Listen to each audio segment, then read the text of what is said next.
Well, there is a growing conversation about what respect and empathy really look like at work and why they matter more than ever. And joining us to talk about it is Amy Summers, entrepreneur and author of Lift, 10 Mentorship Touchpoints to Empower Your Team and Accelerate Your Career.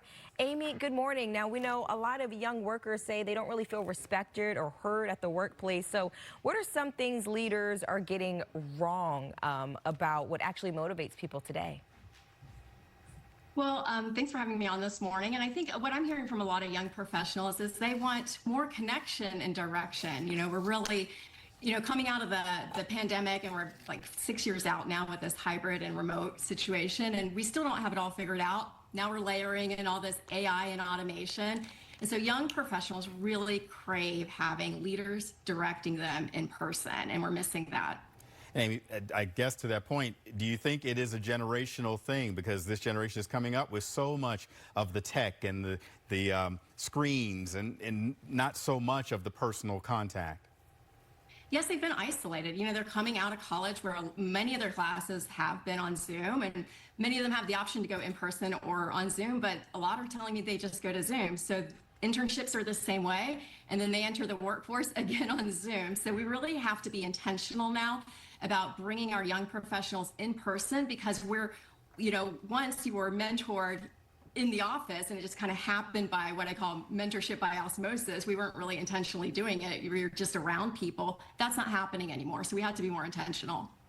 Yeah, and you mentioned with this generational disconnect here, a lot of folks may feel that, or a lot of leaders, I should say, may feel like bringing empathy into the workforce is too soft. So what do you say about that? Is that a sign of strong leadership?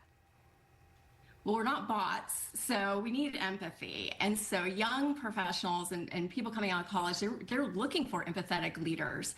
They see that as a strength. So it is definitely not soft.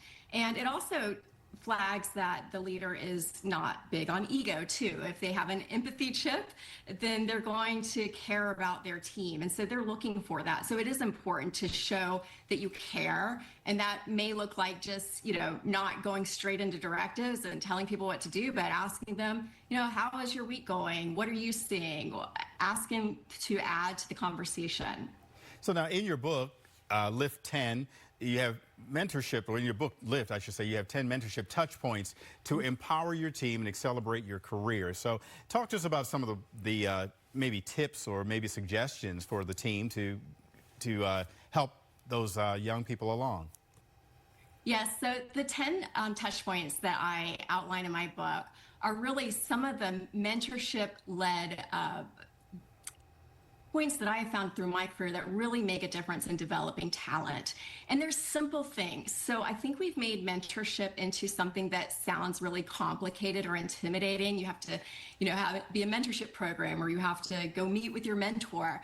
But really, they're just simple things we can do every day and make it part of our lifestyle and our leadership. So things like showing up, being there for somebody, showing up in the interview process. A lot of candidates, they never even meet their manager or the CEO months into the job. And so it's just showing up, showing them that you care. So that's an example of one touch point.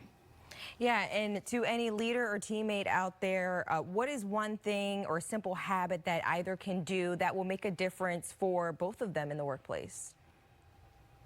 I think one of the things that's really important is to build confidence. That's what I'm hearing a lot from young professionals, is they don't really feel confident in what they're doing. They have these big fancy degrees and they've learned all the technical side of what they've been educated on, but they don't feel confident in just things that we might see as simple, like calling someone on the phone, or they're so used to texting they haven't had practice with calling people on the phone, or in networking situations, how to act at a cocktail or dinner party. And so those simple things we need to remember that they haven't had much practice because they have been separated by technology to have all these in-person experiences that we may be really versed in. And that's one area where you can really help your team out, is bring them to conferences, bring them to meetings, let them shadow you.